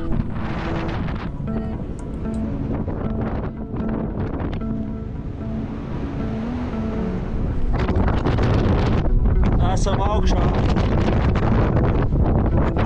Vējiens gatavi. Smagākais kāpiens aiz muguras. Tāds īsti nosprausts plāns, līdz kurienai iesim, mums šobrīd nav. Kāpsim lejā un redzēsim. Pārējā steidzami meklējam pēc papildus apģērbu kārtām, jo iesvīdušie ķermeņi šajā vējā varētu arī neizturēt. Pagrozamies augšā, brīnumainā kārtā atrodam kādu nostūrīti, kur vēja nav vispār. Visi klusi pasēžam, pabaudam dabas skatus, kurus grūti ir aprakstīt jebkādiem vārdiem. Tās ir tās reizes, kad tu apzinies, ka pasaule nedzīvo pēc cilvēku likumiem. Mēs esam pārāk nevarīgi dabas priekšā. Pa kalnu jau atkal kā specvienība nāk vācu turistu grupa. Drīz te būs skaļi, lai gan lielajā vēja troksnītes varētu arī nebūt tik traucējoši. Dēļ lielā vēja mēs ilgi neuzturamies un dodamies lejā. Pēc kāda brīža skatos, ka mana sieva Katrīna sāk pamatīgi atpalikt. Viņa jau, kad lēmām par iešanu Zacuns pārēji teica, augšā es uzkāpšu, bet nezinu, vai nokāpšu. Te nu tas brīdis ir klāt. Katrīnai slēdzās ārā kājas, un viņa knapi var paiet, bet mums jānokāpj kā minimums vēl 500 augstuma metri. Tas nav maz, ja nevar paiet. Pārējā grupa ir aizskrējusi pa priekšu, ka knapi saskatīt. Es turos pie Katrīnas un lēnām tipinam lejā. Skaidrs, ka tālāk pa tuvāko nometnes vietu mēs šodien neaiziesim. Vismaz šodienas plāns beidzot ir izkristalizējies. Pārējā grupa ieraugur, ka mēs ļoti esam atpalikuši, sagaida mūs. Pieņemam lēmumu, ka katrs paņem kaut ko no Katrīnas, bet es paņemu viņas somu uz vēderu un eju lejā, atstājot Katrīnai tikai viņas pašas svaru. Lejā ejot daudz nefilmēju, jo man uz vēdera bija vēl viena 45 litru soma, līdz ar to redzamība zem kājām ierobežota. Es vairāk koncentrējos uz savu drošību un kur likt katru nākamo soli, nevis ceļojumu kadrēšanu. Bet līdz lejai mums izdodas nokāpt bez ķibelēm. Apmetīsimies te vienā nometnes vietā, kas it kā ir atzīmēta. Viņa gan atzīmēta tur uz apakaļ, bet tur nevarētu teikt, ka ir baigi līdzan zem. Tāpēc mēs paiesim kaut kāds 300 metrus tālāk. Labāka vieta. Un taisīsimies nost. Uzceļam telts fantastiskā vietā. Taču šovakar manas domas ir ļoti haotiskas sakarā ar dienas laikā pieņemtajiem lēmumiem. Prieks, ka viss beidzās labi un grupa sadarbojoties visu noved līdz laimīgām beigām, bet pieredze kalnos nav tik liela, lai saprastu, kad un kura ķermenis lūzīs. Bet tā ir Katrīnas īpatnība. Viņas Ahilējas papēdis ir kāpienu lejā. Vienkārši turpmāk tam jāpievērš pastiprināt uzmanību. Katrīna mani mierina, ka viss ir labi, arī es palieku mierīgāks. Nevar nepieminēt, kā latviešiem patīk teikt to šausmīgo skaistumu, kas ir apkārt. Mēs atrodamies kalnu ielenkumā, no ielejas puses līdz mums cenšas izlausties mākonis. Mēs vienkārši apsēžamies un vērojam tā pūliņas. Dažbrīd liekas neloģisks tās gaisa plūsmas, kas dzen šo mākoni uz mūsu pusi. Šis dabas kino ir neatkārtojams.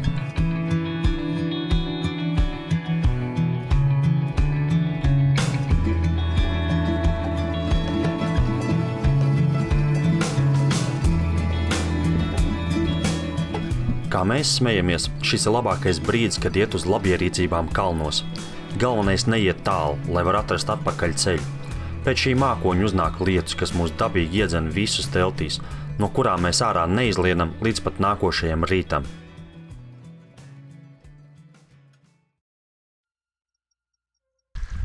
Piektās dienas rīts ir agrs rīts. Ir kaut kādi, pat nav 6, man liekas. Atnāca tev uz strautiņiem mazliet apmazgāties. Domāju, arī zeķis un kozi ir izmazgājuši, bet ir baigi augsts. Pats saņēmos mazliet noskaloties kaut kā, bet mazgāt drēbes nē. Vakarā bija neliels pērkona negaiss, arī lietutiņš bija. Ir jābrīnās, cik ļoti mums veicās ar laika apstākļiem. Iepriekšējās 2 dienas visu laiku solīja baigot draņķi. Un mēs iešanas laikā praktiski izņemot tur dažas pilītes, kas no gaisa nokrita, nedabujām. Ko līdz mēs apstājāmies, tā sākās kaut kāds lietas vai kas. Nezinu, es neesmu skatījies jau 2 dienas laika prognozes, jo mobīlie sakari te pieejami droši vien ir, bet ļoti dārgi. Bet iepriekš, kad skatījos, tad tagad vajadzētu turpmākajām dienām būt tīri labām. Nezinu, šodien būs īstenībā īsā diena. Mums vakardien bija paredzēta tā kā nosacīta atslēgas diena, lai sagatavotos atsuntas bāzes pāriešanai, bet redz, kā sanāca, pārgājām pāri un ne bez grūtībām. Un tāpēc šodien mēs aiziesim tikai kaut kādas 5,5 vai 6, tā precīzi nezinu, kilometrus līdz vienai vietai, kur arī ir gan kaut kāda kafejnīciņa, gan nometnes vieta. Un kārtīgi atpūtīsimies. Jo vakar beigās bijām ļoti noguruši. Īstenībā pēdējās 2 dienas bija tāds diezgan pasmags. Ja tā godīgi, tad visas 4 dienas ir bijušas pasmagas. Tā otrā diena bija to, ka bija tas trakais kilometru kāpiens uz leju. Ļoti stāvs. Praktiski bez tādas baigās atpūtas. Un tas arī visiem pa ķeskām sadeva. Nu, neko, tad šodien mēs tā mierīgi. Pagaidām izsās, ka laiks būs ideāls. Saule lec. Mums gan te saule nesagaidīt, jo mēs esam ēnas pusē. Kalnu ielokā. Bet nav nekas. Galvenais, ka no gaisa nekas nekrīt.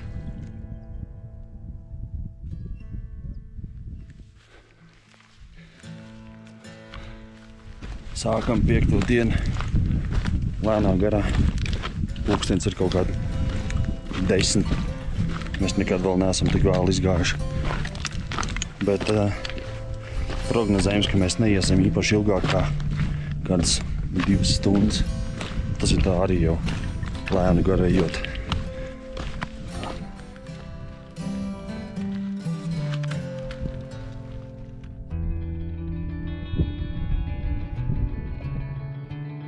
Mūsu šodienas plāns bāzējas uz vakardienas lejā kāpšanas notikumiem. Mēs zinām, ka uz Hidotanī grēdas ir vieta, kur uzcelt teltis. Turpat arī kafejnīca, kurā var paēst. Nospriežam, ka, lai neiznīcinātu Katrīnas kājas, pavisam dosimies uz turieni, atpūtīsimies un nākošā dienā ar svaigākām ekstremitātēm klenderēsim lejā uz Mutso. Šodienas gājiens ir viegls un galvenokārt iet uz leju, bez stāviem kritumiem. Pārējā grupa aizskrien savā tempā pa priekšu, bet mēs ar Katrīnu piesardzības nolūkos ejam lēnāk, tā kā viņai ir ērtāk. Lai gan Katrīna saka, ka kājas jūtas relatīvi labi, iešanas tempu saglabājam taupības režīmā. Pie tam laiks ir labs un apkārtne ļoti ainaviska. Neredzam nevienu iemeslu, lai steigtos.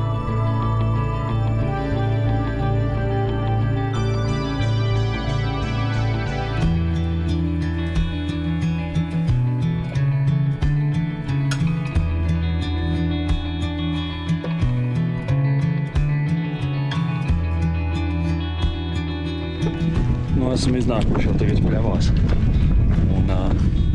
Un te būs mierīgs kāpums. Te uz 1 kilometru taku kaut kādiem 100 metriem tikai nokrītās. Tā kā te vajadzētu būt visam labi. Viegli ejam. Ļoti bieži apstājamies un atskatāmies uz Atsuntas pāreju un Atsuntas kalnu grēdu, kas no šīm pļavām labos laika apstākļos ir labi redzama un majestātiski izskata. Ar visām vakardienas grūtībām iekšēji jūtamies lepni par paveikto. Vēlētos, kaut šī ainava nāktu mums līdzi visu ceļojumu. Tuvojamies Hidotani pļavām. Pa stāvajām nogāzēm augšā skrien vēži, kas nāk no uzkarsušajām ielējām. Drīz atkal jāņem pases rokās, jo šeit atkal jāatrādās robežsargiem.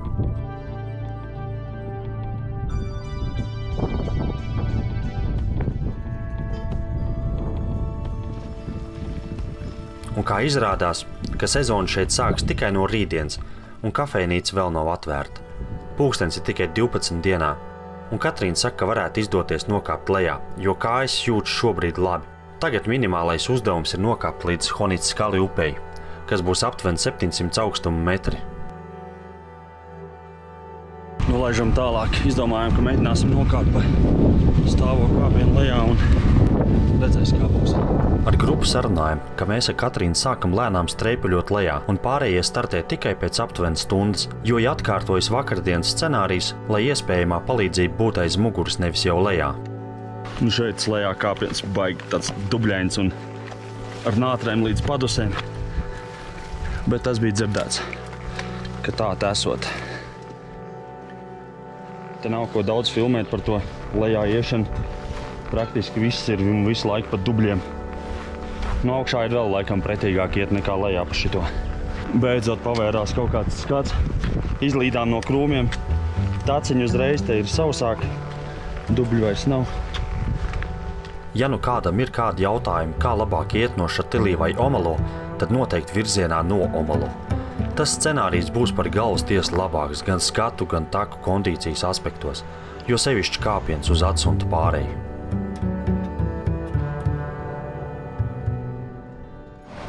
Nu nokāpām. Esam lejā. Beidzot līdzena virsma. Nu tā, tas lejā kāpiens tur lielāk, pusi stabili, tur ir pa tādiem tā kā krūmiem un dubļiem. Ir jau vietas, kur pēc tam atsadzās, bet tā augšā es pa šo pusi negribētu. Pēc lielā lejā kāpiena visi mēģina te aplaizīt savus brūces, kas tur augstumi pie pleciem, kas kājas mērcē, kas vienkārši ceļš. Tāds ir domāts.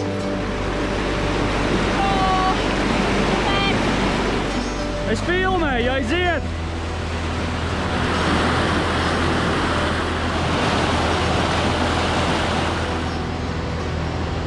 Turpinām ceļu.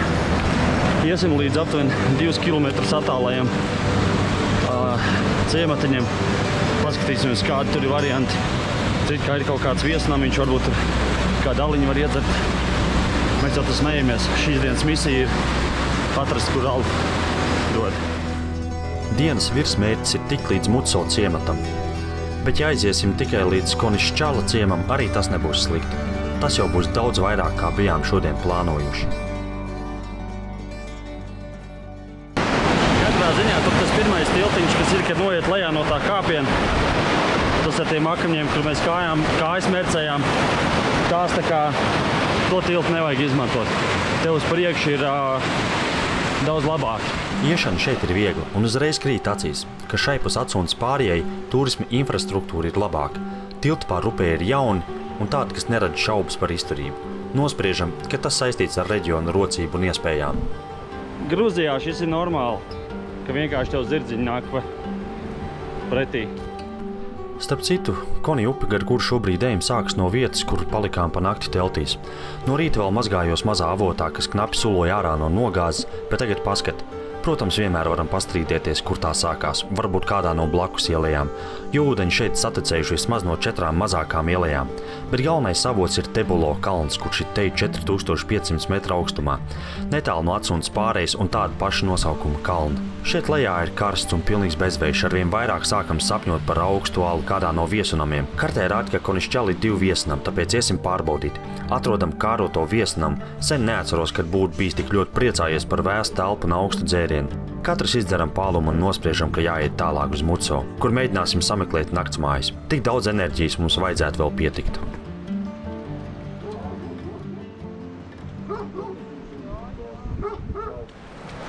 Šajā ciematiņā esot 2 viesunami.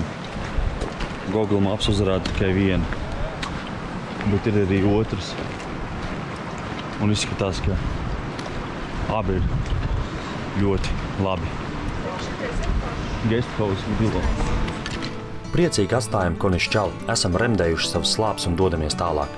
Sajutuši uzvaras garšu noejam no takas, kas iet gar pašu upi. Netīšām aizējam pa autoceļu, galu galā tas neko daudz nemaina. Nedaudz garāks ceļš un lieki 50 augstuma metri. Pie mums piestāja mašīna no ciema prasot, vai nevajag aizvest savā pikapā uz Muco. Lepni atsakām. Tā mūsu prātos būtu kā šmaukšanās. Kaut gan, ja mēs tā ļoti skrupulozi ņemam, tad sākumu jau mēs arī nesākām no Omalo, bet gan no Gēles pārējas. Ceļš ir ainavisks. Gan skati lejā uz upi, gan priekšā esošās klints siena rada kalnu kanjonu sajūtu. Nonākam līdz ceļa brāslam, kas ir diezgan dziļš. Gājējiem šeit ir savs tilts. Šie visi ir pēc viena šnits taisīti, un tieši šāds tāds jau ir trešais, kopš nokāpām lejā.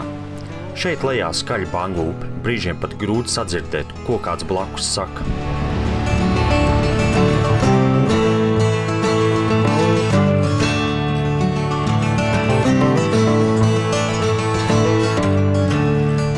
Upi palikusi divi tik lielāka, jo Konija upe ietek Andaki upē, no blakus ielejas un tā gāžas lejā uz Muco pusi. Ūdens pēkšņi kļuvis duļķains, acīm redzot blakus ielejās ir bijis lietus. Paejam garām vēl vienam robežu kontroles punktam.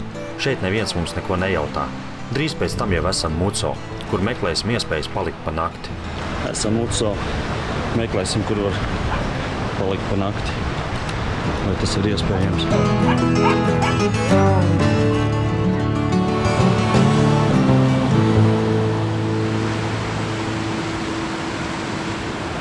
Muco ir tikai viens viesunams. Tā kā mēs prasījām vietējā kafejnīcā, vai tur kaut kas ir. Viņi teica, jā, viesunams ir, bet neviens nezina, vai tur kāds ir mājās. Bet viena mašīna it kā stāv, tas vieš kaut kādas cerības. Pārgājiens, ko šorīt bijām plānojuši kā 6 km pastaigu, pārvērtās par 13 km garu un savu spēku un izturību prasošu pārgājienu. Bet visi esam priecīgi, jo naktsmājas atradām, bet ejot virzienā, kā mēs, varbūt drošāki meklēt pajumti Konišķala. Tur ir 2 un lielāki viesunami. Šodien mazliet pasēdēsim un atzīmēsim, bet tā prātīgi, jo nākošajā dienā jānoiet vēl 12 km. Viesunamā viss ir. Šeit ir arī savas īpatnības, kā piemēram, ka nedrīkst taisīt augsto krānciet, jo dēļ hidrotrieciena te viss santehnika aizies pa gaisu. Bet visādi citādi jauka vieta.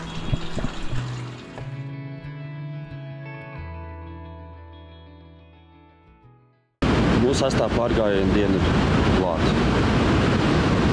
Mums šodien ir palikuši, ko noiet 12 km, bet tie visi 12 km būs pa ceļu. Tā kā es domāju, mēs to kādās 4-3 stundās nolopīsim. Bet pirms tam mēs aiziesim uz Muco cietoksni augšā. Tur gan bez somām aiziesim tur, pēc tam noiesim lejā, paēdīsim kafejnīcā un apakaļ uz viesnīcu paņemsim mantas un dosimies tālāk. Ir mazliet žēl no vienas puses, ka šis pārgājiens iet uz beigām, bet no otras puses ir tik daudz redzēts, ir tik daudz piedzīvots, ka gribās arī no otras puses tā kā viņu pabeigt, ko mēs šodien arī izdarīsim. No vakardien jau uz beigām jau bija baigais nogurums un labi, ka bija uz vietas viesnīcas īpašnieks.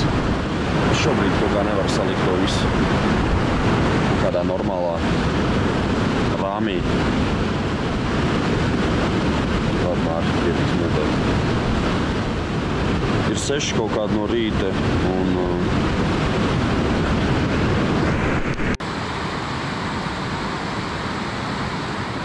tūlīt aiziesim uz cietoksni, paskatīties, uzkāpsim augšā, pēc tam atkal nokāpsim lejā, paēdīsim un tad dosimies tālāk.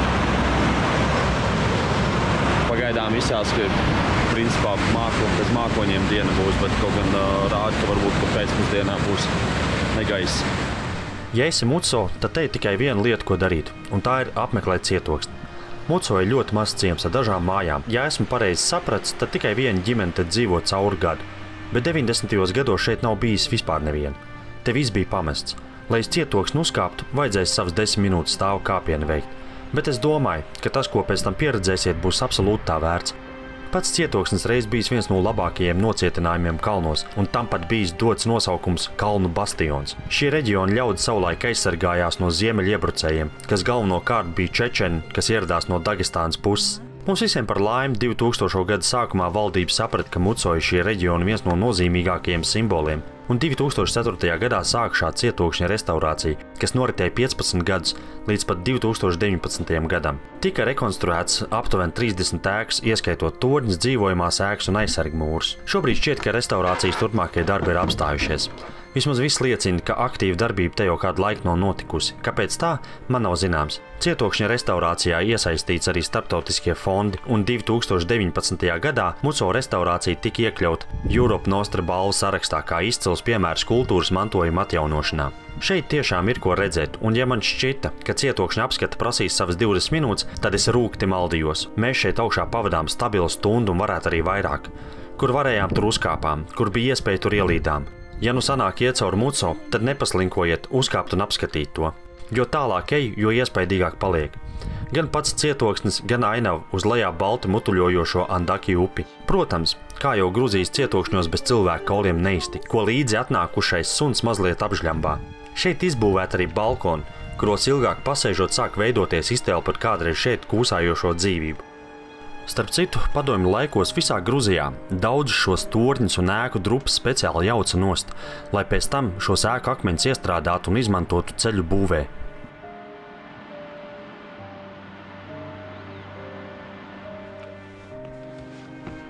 Pa koka laipa aizējam uz pašu augstāko torni.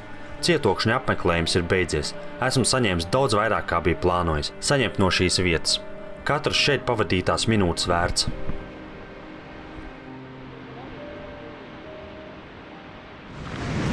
Pēdējā diena cietokšņa apmeklējām. Tēt ejam uz Šatilī. 12 km būs jānoiet. Un visi 12 būs pa ceļu.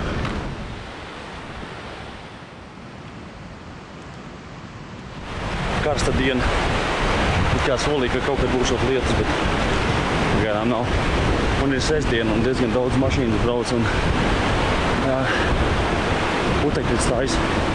Ja nu ir gadījies tā, ka Muco palikt nav kur, tad 2 km aiz ciemi ir diezgan laba vieta, kur uzcelt teltis. Ceļveži raksta, ka ceļš no Muco līdz Šatilī ļoti ainavisks. Gandrīz kā kanjons ar klinšu sienām abās ceļu pusēs. Un skaists jau ir nevar noliegt, bet ja man šeit būtu jāiet vēlreiz, tad es šo posmu veiktu ar mašīnu. Pirmkārt, visu laiku jāiet pa autoceļu, kas mūsu gadījumā ir putekļains.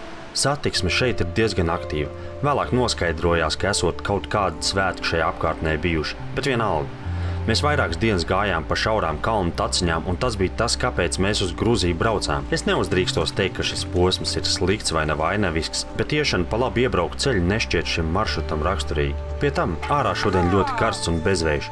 Bieži apstājamies zem koku ēnām, izmantojam gandrīz visas dzeramā ūdens ņemšanas vietas. Drīz būsim vietā, kur satiekas Argūnī un Andaki ielejas. Būsim ļoti tuvu Čečenijas robežai. Tur būs viens apskats objekts, kas droši vien nav priekš visiem domāts.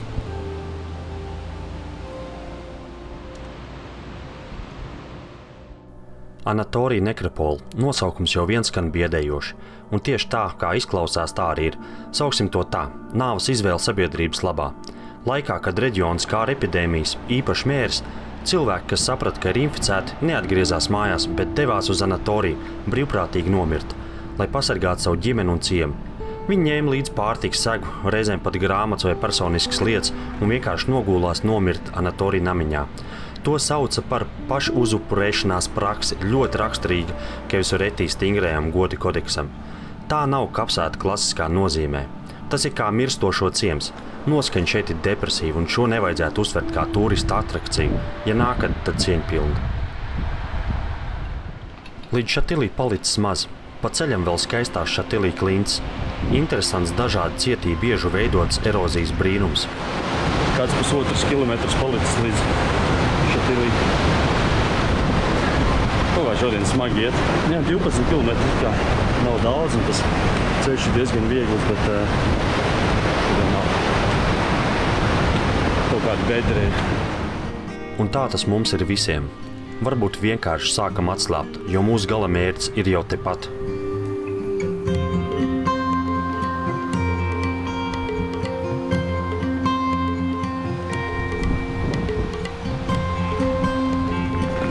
Uzvarā. Neviltots prieks, ja? Mēs to izdarījām 68,9. Kas ir jaunais?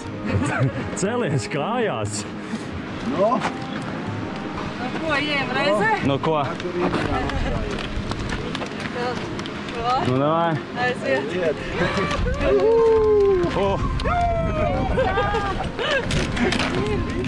Esam Šatilī. Ar visu Muco cietokšņu apmeklējumu 6 dienās esam nogājuši 70 km. Šatilī ļoti skaista vieta un ir vērts tās cietokšņas izzondēt, kā to darījām Muco, bet mums tik veiksmīgi izdodas sarunāt transportu prom no šejienes, ka Šatilī paliek neizpētīts. No šejienes publiskais transports iet 2 reizes nedēļā, un kā nojaušams, tad ne šodien, ne rītdien tas nebūs. Bet pārtveram kādu bušu šoferi, kas atvedz bērnus uz šejienu un atpakaļ brauc tukšā, nevar neizmantot. Šis piedzīvojums ir bijis pieredzes pārbagāts. Tik ļoti daudz, ka šajā ceļojumā ir palicis aizkadrā, bet centos šo filmu taisīt tā, lai arī tev rastos interesi pamēģināt šo neiedomājamo, labas pieredzes pārbagāto ceļojumu. Paldies visiem maniem 7 ceļabiedriem par kopā pavadīto laiku, bez jums nekādi. Paldies, ka skatījāties!